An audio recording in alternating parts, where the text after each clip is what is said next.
Also, regarding this one-drop rule, Kamala Harris was never subject to it ever in her entire lifetime. She was born in California. Just to be clear, that was the very first state to end segregation, and they did that back in 1947. So they did it 7 years before the Supreme Court decision of Brown versus Education, which federalized desegregating all of the schools. So it actually infuriates me that she does this, that she essentially goes back and pretends that she's lived through something. Like, all right, let's get real for a second. Candace Owens is 100% on point here. Kamala Harris is out here acting like she lived through segregation or something. Kamala Harris, the woman who grew up in Berkeley, California, where segregation was already over. That doesn't stop her from bending history, right? I mean, she's on stage trying to make you think she's the next Ruby Bridges. And ever since they came for Janet Jackson, Candace Owens has been wilding out on your so-called Black Queen Kamala.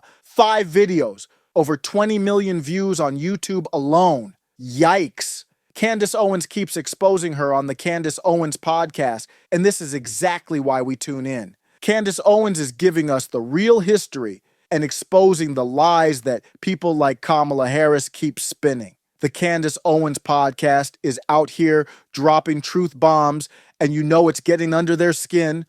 Let's talk about the one-drop rule. Why are we discussing the one-drop rule? By the way, even if you were subjected to it, you probably would have passed, since none of your parents are listed as Negroes on your birth certificate. Like, what are you doing mining the history of Black people that came before you and who you are still refusing to name? You put them in a book once, but that was it. Now you don't want to talk about Grandma Beryl. What's up with that? Now you don't want to talk about great-grandma Iris Finnegan. What is up with that? And by the way, as I was considering that, her upbringing and how strange it is that she keeps leaning into this idea, like she was born 2 years before my mother was born, and my mother didn't live through segregation. My mother didn't live through any of this stuff. These are not her memories. These are the memories of my grandparents. My grandfather lived through segregation. I'm going, why does Kamala keep doing this? Like acting like she grew up in the 40s and in the 50s with these sorts of memories. And then I remembered suddenly that she did this on stage a while ago, where she got almost teary-eyed and emotional talking about busing and desegregation. I'm going to roll that back for you just to jog your memory. Take a listen. You also work... Hold up for a second. If you're new here, hit that subscribe button. This channel is all about cutting through the BS and exposing these fake narratives, whether it's Kamala Harris or the rest of the woke mob. And by the way, if what Candace Owens is saying about Kamala's family beyond just this clip is accurate, it should be front page news. She's done the research and the facts are clear. So smash that like button, drop a comment, and share this video. Let me know, do you think Kamala Harris is just putting on a show for votes, or does she actually believe this nonsense? With them to oppose busing. And, there was a little girl in California who was part of the second class to integrate her public schools. And she was bused to school every day. And that little girl was me. Okay, guys. So you watch that clip, okay? You're an American. You see she's getting a little choked up, and you can instantly assume that what she means is that she was like a Ruby Bridges. Yeah, like that little girl was me in second grade. I was a part of the second class to be desegregated. Like that instantly signals, given the emotionality of it, that she was a Ruby Bridges. Talk about mining Black history. Well, let me be clear. She intentionally misled people here to make them believe that she was a young Ruby Bridges. This is how disgusting and despicable this woman is. She wanted people to go back in their minds to all they learned about Ruby Bridges, the images of Ruby Bridges having to be protected by police as she entered into that school in Louisiana. She wanted people to go back in their minds to that. That's why she's getting all choky. She's like on the brink of tears. That little girl. So to be perfectly clear here,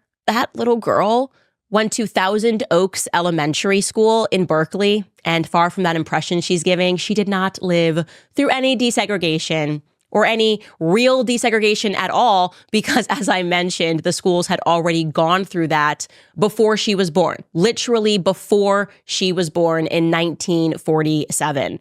In fact, the school district had to issue a statement after that performance on stage. And this is what they had to put up on their website for clarification. They wrote, There has been some confusion in the media and social media around the Berkeley schools and integration due to the fact that our high school was already integrated, as evidenced, for example, by high school yearbooks, which show children of many race and ethnicities at school together prior to 1968. In Berkeley, we only have one comprehensive high school, so it was integrated by default. Our elementary schools, however, reflected the racial composition of our neighborhoods, which, like many neighborhoods across America, reflected the history of segregation stemming from policies which restricted the opportunities of non-white Man, Candace Owens did it again. Kamala Harris, born in Berkeley, already integrated, trying to act like she's been through Ruby Bridges level stuff. It's pure manipulation, and Candace Owens just laid it out perfectly. And why does it matter? Because if Kamala's lying about her black experience, how can you trust her when you need her the most? Like during a natural disaster.